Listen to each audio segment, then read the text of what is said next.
سب سے بڑا کائنات کا سچ کیا ہے کہ اللہ وحدہ لا شریک ہے۔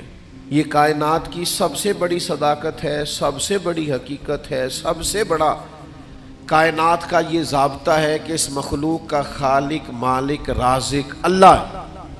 لیکن اللہ کہتا ہے ادعو الی سبیل ربک بالحکمہ، کسی کو اللہ کی طرف بھی بلاؤ نہ تو حکمت کے ساتھ بلاؤ، اللہ کے رستے کی بھی دعوت دو تو دانائی کے ساتھ دو، لوگوں کو اللہ کی جانب بھی بلاؤ تو تم معاملہ فہم بن کے بلاؤ۔ اگر ہم دانائی چھوڑ دیں گے تو بعض اوقات بات ٹھیک بھی ہوگی تو وہ نتیجہ خیز ثابت نہیں ہوگی۔ وہ کسی نے کہا تھا بات اگرچہ بے سلیقہ ہو کلیم، پر بات کرنے کو سلیقہ چاہیے۔ آپ سلیقے سے بات کریں، معاملہ پھر دیکھیں نا، نبی پاک صلی اللہ علیہ وسلم نے فرمایا اپنی اولاد کی بھی عزت کرو۔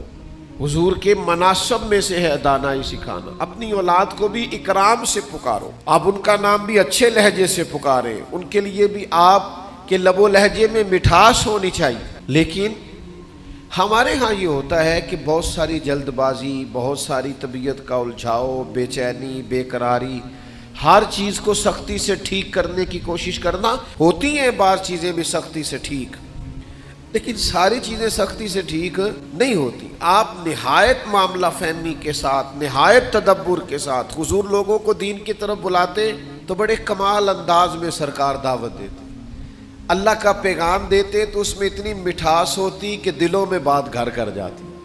کچھ لوگ کہتے ہیں جی، وہ ان کا اپنا فلسفہ ہے، کہتے ہیں جی میں چونکہ سچا ہوں اس لیے کڑوا ہوں، میں چونکہ سچ بولتا ہوں تو سچ کڑوا ہوتا ہے تو لہذا اس لیے میں لوگوں کو اچھا نہیں لگتا۔ تو میں ان سے کہا کرتا ہوں بھائی سچ نہیں کڑوا، آپ کا لہجہ کڑوا ہے۔ کائنات میں سب سے زیادہ سچ مدینے والے محبوب نے بولا ہے، اور اتنا میٹھا کر کے بولا ہے، اتنا پیارا کر کے بولا ہے کہ حضور سچ بولتے جاتے تھے اور سچ دلوں میں اترتا چلا جاتا تھا۔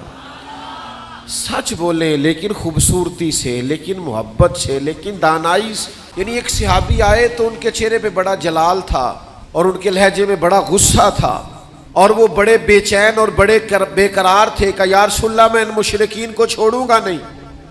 حضور نے فرمایا کیا ہوا؟